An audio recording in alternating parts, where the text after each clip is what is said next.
the idea came from two parts. One was the medical side, which is how can we use vibration? And the other side was pleasure and wellness. How can we bring the mystery back in the bedroom, especially after something major happens and pain, dryness, etc. take over instead of pleasure? What if the future of sexual health isn't just therapy or medication, but technology designed to actually solve a problem? Today in the lab, we're joined by Dr. Soum Rakshit, biomedical engineer, founder and CEO of MysteryVibe and MV Health, who is leading the charge in medical-grade sex tech innovation. In this conversation, we break down the science behind vibration therapy, how these devices are developed and validated, and why accessibility, not just innovation, is often the biggest barrier in this space. If you're curious about where sexual health, medicine, and technology are heading next, this episode is for you. Welcome to Sexology Lab. Each week, we speak with the most compelling minds in modern sexology to ask the questions shaping the future of desire, connection, and human wellness. Let's dive in. Welcome, Soum. Thank you so much for having me, Michelle, having me back. I miss being in Denver. Yes. Oh, we had so much fun at our annual conference in Denver. We're excited for it again this year. Yes, I can't wait. It seems so far away now. All right. Well, I want to jump right in with a question for you. So, what problem in sexual health were you trying to solve when you started MysteryVibe and MV Health? Kind of in the name. So the idea was, can we address the lack of sexual health or the lack of solutions to sexual health post major life events, childbirth, post surgery, post cancer recovery, or aging, prostate-related issues, menopause-related issues? We realized that there's obviously lots of urology, gynecological issues, but they specifically affect us after major life events. And the idea came from two parts. One was the medical side, which is how can we use vibration? And the other side was pleasure and wellness. How can we bring the mystery back in the bedroom, especially after something major happens and pain, dryness, etc. take over instead of pleasure? Yeah. Oh, I love that. Now, I want to hear your 30-second origin story. So, what made you decide that you wanted to specialize in this space? That's actually quite straightforward. So when we started, we went to an area of NHS called Clinical Entrepreneurship Program. And the professor who was in charge of that, this is in London, he introduced me to his professor. And his professor happened to research on vibration for 30 years and in the area of urogyn. So we were looking for things where we can add value as biomedical engineers. And when we realized that how big an issue urology and gynecology was in terms of unmet need, in terms of lack of solutions, in terms of lack of discussion, education, it was so obvious that if we could do something, it would be impactful. And that's how we started. Now, is there a trend happening right now in the sex tech space that really excites you? What excites me most is tailored healthcare with hormones. So, for example, we have continuous glucose monitoring, and then being able to adapt the medication for someone with diabetes, for example, tailored to them. So the personalized medicine, that would have so much bigger impact if it was personalized to your hormone levels, even on a daily basis. Because it changes. And this applies specifically to women's health, but equally to men's health. And I think it's not far in terms of the tech before we have continuous hormone monitoring, easily accessible, very cheap and very simple, so that things like hormone supplements can be way more effective if it's tailored to that individual on that day than it is now. So that's kind of the big next step, which is so exciting. It has so many implications: libido, arousal, orgasm, wetness, general health and well-being, mood. It's just so much that we can improve with the right hormones. Oh, yeah, that is exciting. I can't wait to see what develops in that space. All right. Now, you come from an engineering background, but you work deeply in sexual medicine. So, how did those two worlds come together for you? I still feel like I'm an engineer. I always, look at it as a innovation where we can bring in stuff like tech that works elsewhere. For example, a watch which has magnetic strap, is a very well-established tech. It's been around for maybe 5+ years. And if we can use that to create compression post-penile surgery to replace the bandages, that makes it so much easier for the patient to look after their recovery, waterproof, reusable, compared to having to change bandages. So there's a very simple use case of engineering that already exists and is very useful elsewhere and bringing it to sexual health. The actual medical side of it obviously is very complicated, penile surgery, and that's something we would never understand the details of. But my goal is always to get the right requirements from the clinicians and the patients so we can build what is fit for purpose and delivers efficacy and very much adjacent to the healthcare specialist. So still very much an engineer, but focusing on delivering access to solutions which are fit for purpose. Yes, that's a really good example of finding a problem and solving it. You and I have talked before about sex tech and, where people might start if they're interested in this field. And you told me before, find a problem and find a solution for it. And that's a really good example. Yeah, and on the problem side, it's so easy if you go and meet people, patients, meet doctors, meet hospitals, meet clinics, and they'll tell you there's so many issues that need solving, especially in sexual health. So we don't even have to look far. We just talk to enough people and we get way more things that we need to solve than we can. So I think the lack of problems luckily is not a problem in this space. Right. There's enough things to solve. It's more building the team, raising enough capital, because when it comes to medical devices, there isn't really any way of doing that without some form of investment, whether it's a grant, whether it's research funding or equity loans, etc. It's developing hardware to a medical standard and getting it regulated before a single patient can use it. And that's not something, unlike in software, where you could literally code it yourself and release it and test. With medical device hardware, it's at least, I would say, 2 to 3 years from the day you start to the day someone can test it, if all goes well. So I'm curious, when you're developing products, how do you decide what belongs under MysteryVibe, which is your consumer brand, versus MV Health, which is more of the clinical side of things? So we have kept them identical. And the reason is we want all the research and innovation that we do in healthcare to be easily accessible to people, whether or not they have a healthcare condition. So, for example, we have a pelvic pain device called Crescendo, which was designed by pelvic floor therapists specifically for maternal care in a post-childbirth. But somebody might purchase it purely for improving their arousal, orgasm, etc. And we even did studies on that because we want people to use them however they find it useful rather than just for specific conditions. Where the conditions matter is if it is reimbursed. So let's say if a veteran goes to one of the VA centers with pelvic pain, they can get Crescendo fully reimbursed, but in that case, it needs to be for a specific thing. But if somebody's purchasing it for themselves, it could be for a whole host of things, which is why we do so many studies. We publish so many papers, whether it's on arousal disorder, orgasm disorder, anorgasmia, penetration pain, pelvic pain. It's often different doctors wanting to study it for different conditions, but equally different users and patients trying it for different things. And it just makes it so much more accessible if people can be reimbursed. 100%. Yeah. 100%.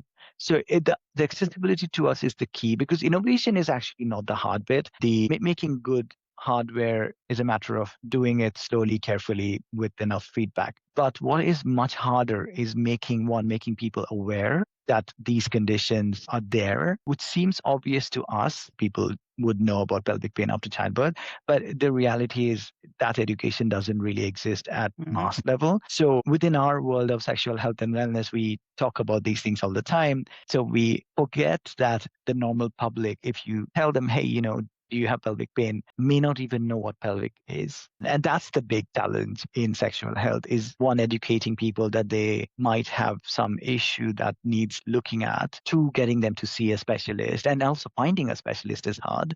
Primary care physician may not be trained in it. And then once they have it, then getting the right amount of care. So for example, a PT could be, let's say 3 times a week for 12 weeks. That's a lot of sessions that they need to commit time for. Or, if it's a device, having knowledge that device solution exists and having the right reimbursement to get it if they want to get it. It's a very big journey in terms of accessing sexual health solutions. And so what are you doing right now at MV Health to help get the word out to people, to help them understand and get educated?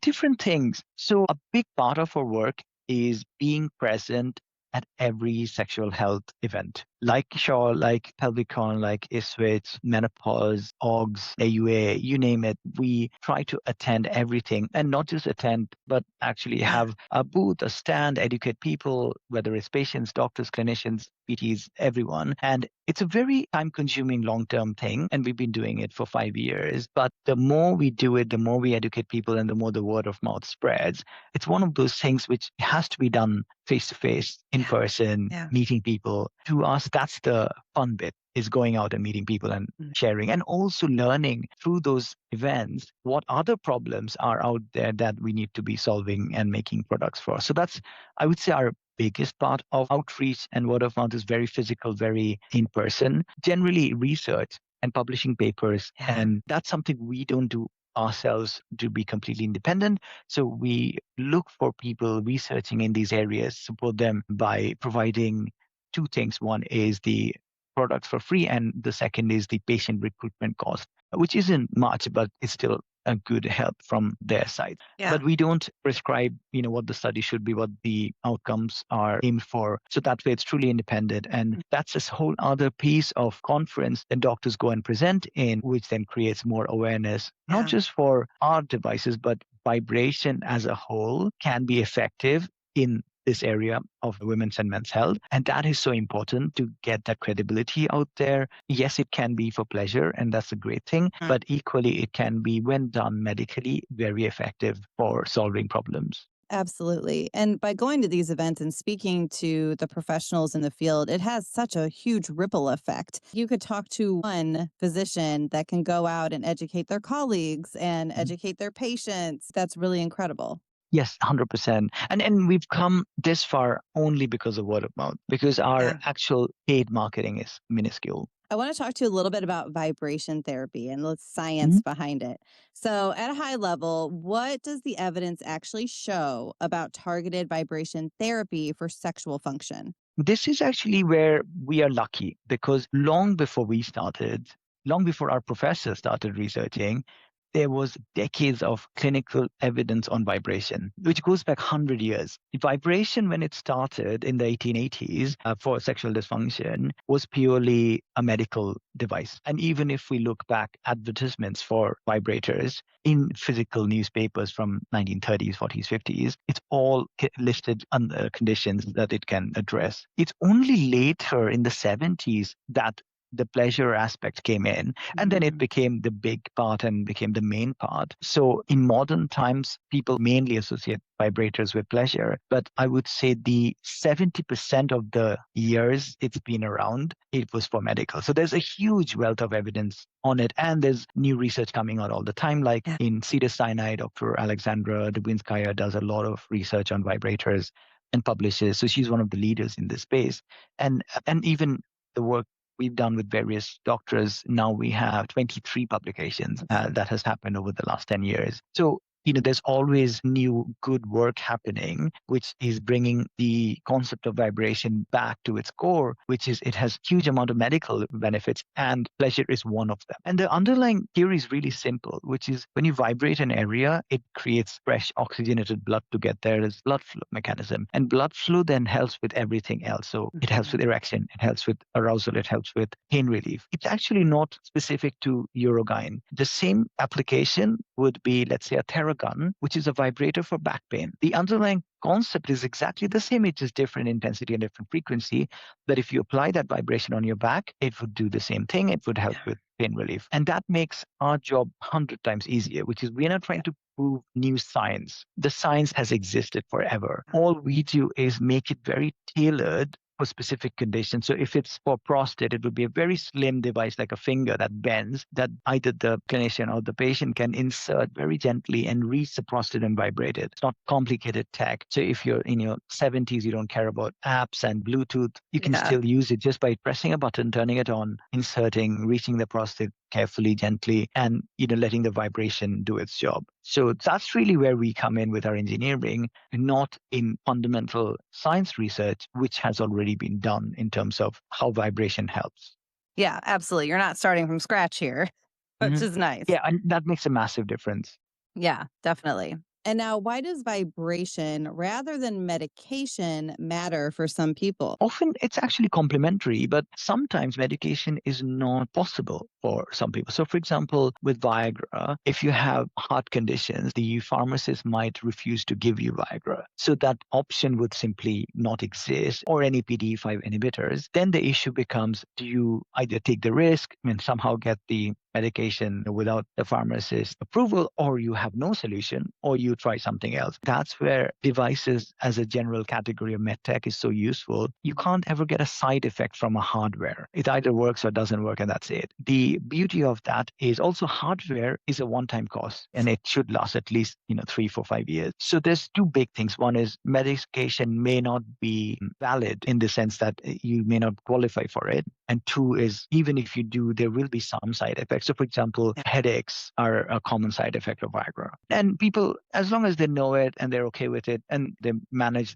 how much they take, it's okay. And it could be a complementary thing. So they might be like, okay, fine, I'll take tablets once a week. I'll use the device a couple of times a week, and then I'll take it. So, they can complement each other and balance it out. So we don't really think of devices as an alternative. It's more complement. And the only time it's an alternative is when the medicine option is not available.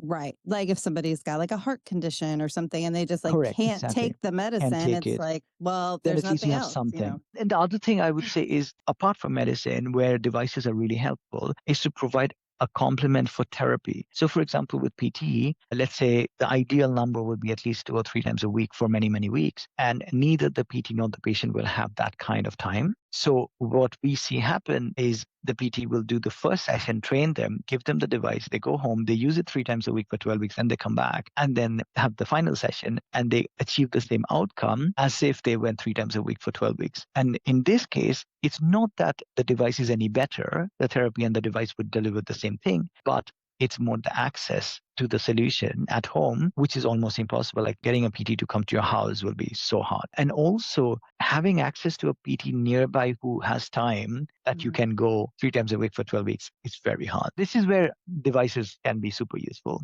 Yeah. And just the logistics, like if you have to take off work or you have to secure childcare, there's a million other things that are involved with that too. Are you curious about sexology? Do you want to further integrate sexology into your work or your life? Well, friends, then we've got something just for you. It's called the Sexology Practice Guide, and it walks you through the ways this shows up in your work, in your life, and guides you through working within your scope, incorporating intimacy and sexual health into your work without starting over. Download this short, practical guide at sexologylab.com/guide. That's sexologylab.com/guide. And while you're here, make sure to subscribe and share. And now, back to the show. All right. Now, if somebody's listening and they're like, okay, I want to know, what are these products that you guys are talking about here? I want to do a little product deep dive into each product that MV offers right now. So first, I want to talk about the Crescendo 2. What is it? Who is it most helpful for clinically? And what makes it different and unique? Crescendo, originally Crescendo and then Crescendo 2 is our oldest product. So that's how we started 12 years ago. So it has the most papers, most evidence, most patients. And it was developed by pelvic floor therapists, literally to mimic 2 fingers. And that's it, literally. It just does that. It bends like 2 fingers so that either the clinician or the patient can bend it to reach the exact point on the pelvic floor, on the vaginal wall, wherever they need it, to then deliver vibration there as little or as much as they want. The beauty of it is because it can bend whichever way, you can insert and reach and see what you feel, and then bend it, reach another part and see what you feel, and you're fully in control of exactly what you want.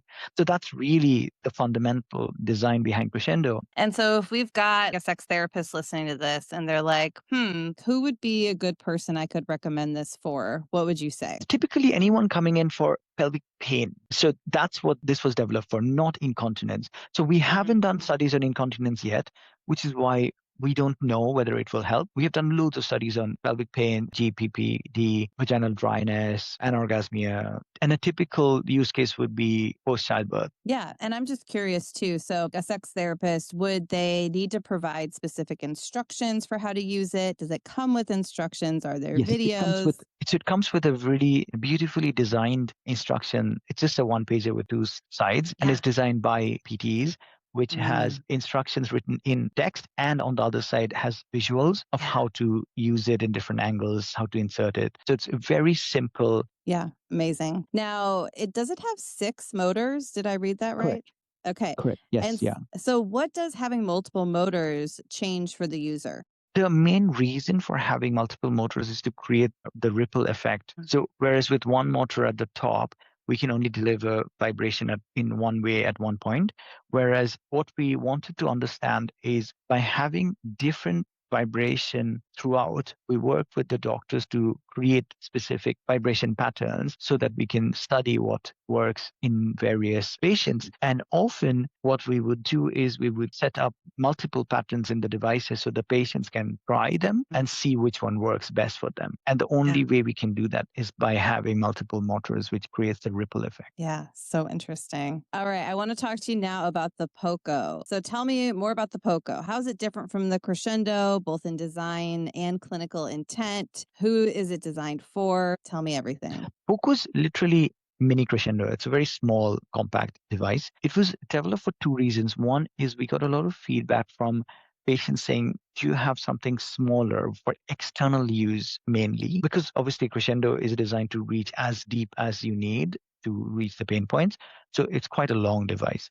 And Poco is less than half the size. So it's really, much, much more compact. So that was the main objective. And a good clinical example of that is recently NHS here in England published a study with Poco, a 6-year randomized clinical trial, really big study, which showed how Poco can be used as external vibrator on the labia to help reduce pain of dilation for vaginismus patients as an adjunct device to help. So it's a very simple concept where we are not changing what is the current setup, which is use of dilators for dilation in vaginismus, but it's a painful process. Can vibration help? And that's what they studied. And then they proved that over many years that vibration was very effective and that it should be recommended as something that you use when you're dilating. Yeah, absolutely. And then this also supports natural lubrication, correct? Correct, exactly, which is vibration, generally. All right. Now, next, I want to talk about the Legato. Did I say that correct? Which goes very nicely from the Poco because Poco is something you hold and you pinpoint.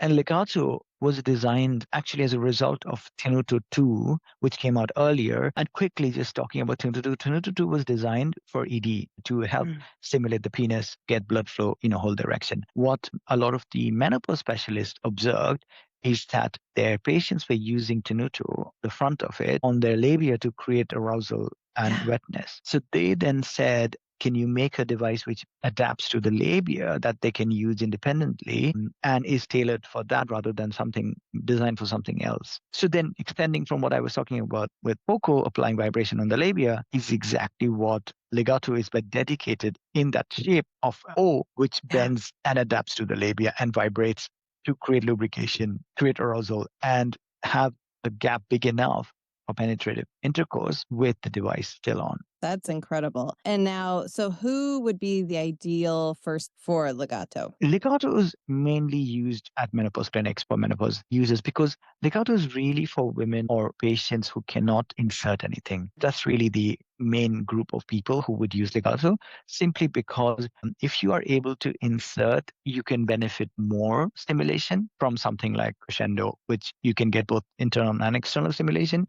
Whereas if you have atrophy, dryness, etc., and you don't want to insert anything, or you would rather not, then Legato is super useful. Yeah. And then also, too, though, on the flip side, if you're trying to use it more just for pleasure, you could use it because it has an opening. So it can be used during intercourse. Yes, 100%. Yeah. Which is why it's designed to be quite big. Very cool. All right. I want to talk about the Molto, the prostate self-care. It's designed to mimic manual prostate techniques used by urologists. And so how did you turn that into a device? Molto is what we think is the most obvious device that we never thought of. Till urologists told us all we do is insert an index finger to reach the prostate. Can you make one? Which seems so obvious now, which is literally where we started with 2 fingers and pelvic floor therapy. Except that, often we have to be told, can you build it before we do it? And that's literally Molto. It is the thickness and length of an index finger. It is very slim and it has one motor at the top because it's a very pinpoint, a very simple device, and it's flexible. If you insert it, it adapts to the rectum, reaches the prostate, and you vibrate it. Very, very simple. It's very easy to use. And often it's the one with our audience who are older. So we wanted to keep it as simple as possible. Like if you're in your 70s and, my dad is 80, if it has Bluetooth and connectivity and all of that's an app, then he gets very confused. We wanted to keep it super easy. Say, you are recovering from surgery and your doctor said, please do something about your prostate, use this device once a week for 5 minutes, then it will maintain your prostate health or improve your prostate health. You want it to be super easy. Just turn it on, insert it as slowly as you want, be very careful, comfortable, which is the biggest advantage of doing it at home, apart from privacy and discretion, which is obviously very important. And so this can be used to relieve pain, and then can it also be used for pleasure? Yes, 100%. And actually, there is so much anecdotal evidence on the fact that regular prostate stimulation leads to improved prostate and lower prostate cancer, even though there is no clinical literature, because it would be really hard to study this because it would need a 30-year study where there'll be so many other factors. So it's very hard to truly medically understand how much correlation there is with regular prostate stimulation and a reduction in prostate cancer. But there's a general expectation and anecdotal evidence that regular prostate stimulation would lead to better prostate health and lower prostate cancer. Yeah, yeah. And then what about women or people without a prostate? Do you have any feedback on women using this particular device? Yes, actually the other way around. So we found lots of doctors using Molto vaginally for patients for PT even. And again, this is something we had not expected because obviously Crescendo was designed specifically for that. But a lot of their patients wanted something extremely slim, and Molto is the slimmest product in this whole space. A lot of our Molto female patients actually use it vaginally because they want to insert something very thin. I love all the multi-use there. Exactly. And what I love about it, most of all the things we've done is I would say more than 50% of the use cases are things we have not thought of. Finally, let's talk about the Tenuto 2 and the Tenuto Mini. So who are those designed for? What's the technology behind that? So Tenuto 2 and Tenuto Mini are actually quite a different tech. So all the other stuff we have, they have bendable structures inside to bend and adapt and deliver the vibrations when needed. Tenuto 2 and Tenuto Mini is just a smaller version of Tenuto 2. They have a special composite material that we created which stretches, and no matter how many thousands of times you stretch it, it will always come back to its original form and it will constrict the penis. So it was designed for erection. And what we learned early on was the penis is really complicated to develop a product for because the difference between a flaccid penis and an erect penis is significant. And what will be tight for an erect penis wouldn't even touch the flaccid penis. And what would be tight for the flaccid penis would be too uncomfortable for the erect penis. And the tightness really matters when it comes to erection and maintain erection because you want to hold the blood flow. So how do you then develop something which doesn't become so constrictive that one is uncomfortable and two, it doesn't even allow you to ejaculate. So that's why Tenuto 2 and Tenuto Mini are so different products internally, but the underlying science is the same, deliver vibration at a specific point to create blood flow, which then helps with erection. Yeah. So is that the primary difference between like a traditional penis ring and the Tenuto? Is that customization that you instantly get depending on your particular size? The biggest challenge was having that gap in the bottom. So it's not a full circle, but then the bottom bit is open so that you can stretch it and the passage or the semen is unobstructed and unconstricted so that no matter what happens, you can ejaculate and it won't be uncomfortable or painful. But equally, it will constrict the top and the sides enough so that you can maintain your erection. That was the most complex engineering challenge we had to overcome. And again, for our sex therapists that are listening to this, so this is a good product for anyone experiencing like erectile difficulties, anything like that, right? Correct. And the mini version is literally the smaller version, which actually was even harder. So we made it much later because we had to compress everything into a much smaller device. And the difference is Tenuto 2, the original big product, has a massive perineum simulator, which addresses severe ED, where the perineum stimulation creates way more arousal than venous stimulation alone. Like, for example, we have studies post-chemotherapy, post-prostate removal, prostatectomy, and being able to get erections back again, which is the most severe cases of ED.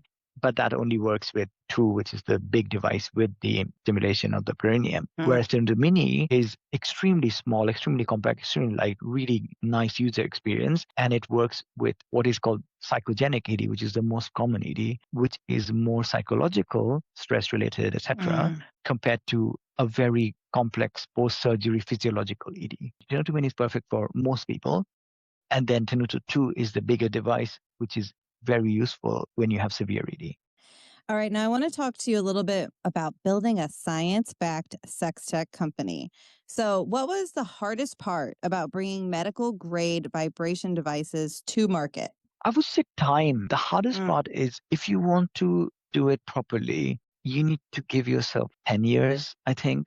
Nothing happens quickly in healthcare. The study I was mentioning about vaginismus, it took 6 years. It was supposed to take 3, but then it got stuck during COVID. And it's one of those things where you can't really rush doctors and hospitals. They have things to do, more important things to do. You have to do them to be taken seriously, to be an evidence-based company where the products have been tested on different patients, different demographics by different hospitals, different doctors in different countries, and published in respected peer-reviewed journals. To do all of that, it just is a long journey. The hardest bit is you don't know how long will it take and you don't know if it will work. We have developed products so many times which didn't work, and then we had to go back to the drawing board. And do you get a lot of pushback for being in the sexual health space in medicine? Do you think there's more stigma attached to it, or it's a little harder to get things done? Or do you feel like it's fairly equal to any other medical device? There's 2 separate things. One is there's a big challenge with marketing in sexual health. I would say that is more corporate restriction issue like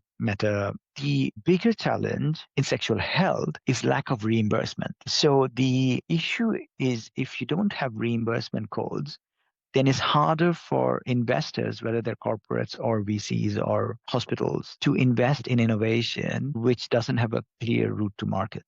Sure. Or the route to market is out of pocket. Out of pocket is never an attractive business model in healthcare. If you want to build serious medical hardware and do trials and get regulatory approval and get enough patients, it costs money. Are MV Health products available globally? We have 5 regulatory approvals. So we are approved in US, Canada, UK, Europe, and Australia. And now we are working on UAE as the next one. It's again a very long, slow process. And have you noticed differences in the markets or different challenges depending on which country you're Yes. selling in? Yes, there's a huge difference in terms of how healthcare works. So if healthcare is fully government, like in UK it's 90% government and Europe it's majority government, then it is much harder to roll it out. And so what are your plans for MV? Where else do you want to expand to? Current products that we're working on are on period pain and mastitis and breast pain. So the period pain device should be ready soon. We think it will be ready by June, but we'll probably come across things that are not good enough. And then we'll decide, let's do next June. So hopefully the period pain device will be ready by June, which we're really excited about because it's our first truly consumer healthcare product. And the difference is very significant. If you have, let's say, pelvic pain, it's very unlikely you'll go to a CVS or Walgreens. It's not really where you would get a solution beyond a painkiller. You would need to go see some specialist. So it's very much traditional healthcare. Whereas with period pain, that's something you're very likely to search online or go to a pharmacy. And that's true direct consumer healthcare. It's very unlikely that you would go to a doctor unless it's something very severe. That is where it gets very exciting because we can then deliver sexual healthcare at scale in masses through very simple routes like CVS, Walgreens, Amazon, anywhere at a very accessible sub $100 price point so that everyone can easily purchase it. Because once you purchase it, that's it. You don't really need to pay ever again. So now I want to do a little lightning round before we wrap up today. All right. So just tell me the first thing that comes to mind. And I've got a couple questions for you. The one misconception about MV devices. That they're only for pleasure. One clinical outcome you're most proud of. Our publication in Nature magazine. Ooh, okay. Tell me a little bit more. Last year, one of our studies in psychogenic erectile dysfunction using Tenuto Mini got accepted and published in Nature magazine, which we as academics always get very excited about. And I guess it's because psychogenic ED is the biggest section of ED, 40% of ED, maybe more. What is worse is it's growing very rapidly for a whole host of societal reasons, more work stress, social media news, etc. So psychogenic ED is rapidly becoming more and more prevalent, which wouldn't have been even say 10 years ago. It's a very significant healthcare issue on its own. And I think that is why it got picked up, because it's significant enough for the mass. One engineering breakthrough that you're excited about? We have been working on little sensors on our devices for years now for diagnostics purposes. What is so exciting about that is a very simple example is, Molto, which is the prostate device. If we can have the pressure sensor and then let's say the patient uses it once a week and after 6 months it captures the data. And this is all from a study perspective, not, obviously data to share, but it captures the data once a week. It will build a baseline for that person. Because again, this has to be quite personalized to the person. If they have enlarged prostate, over time, they'll be able to say, we are noticing consistently that the pressure is higher. We think you might have enlarged prostate. We would recommend you see someone. It's years away. But as a use case, that's exciting for us because we could, in theory, prevent significant complications by detecting early. All right, my last one for you. What is one thing you wish founders in this space understood better? Everything takes twice as long and costs twice as much than even we plan after 12 years. And actually, the best example is Apple, who are the leaders in hardware. When their first version of anything comes out, it's typically terrible. When iPhone came out, the first one was inferior in its tech to the Nokia. Then when Apple Watch came out, the first time the battery lasted like a few hours. Then when the Vision Pro, the massive goggles came out, you get a headache if you wore it more than half an hour. Always that. I'm sure by the time it's version 5 or 6 is amazing. But even the best hardware company in the world struggle with version 1. Yeah, absolutely. That's so good. It's so good for founders to know if they're expecting this to be an instant process, it's not going to happen that way. All right. Now, I want you to speak to the next generation. So, like our Gen Zs or Gen Alphas. What is one piece of advice you would give them about sexual health in general? A more human connection and less screen time. That's such a good one. All right. Now, before we go, you have presented with Sexual Health Alliance several times. So I'd love to hear about your experience as a presenter and what you think of Sexual Health Alliance. So we had this session at the end when we had our lunch before leaving. And the best thing was what I realized is the energy in the room is the most exciting and the most positive of any conference I've ever been in. I think that's unique to Shaw, and the energy is so different and so happy and so positive and so warm. All right. Well, that's it. Thank you so much for taking time to talk with me today, Soum. Thank you for having me, as always. And I can't wait for October already. Yes, I know. Me too. All right. Bye, everyone. Don't forget to subscribe on YouTube, Spotify, Apple, or wherever you listen. Links are in the description below.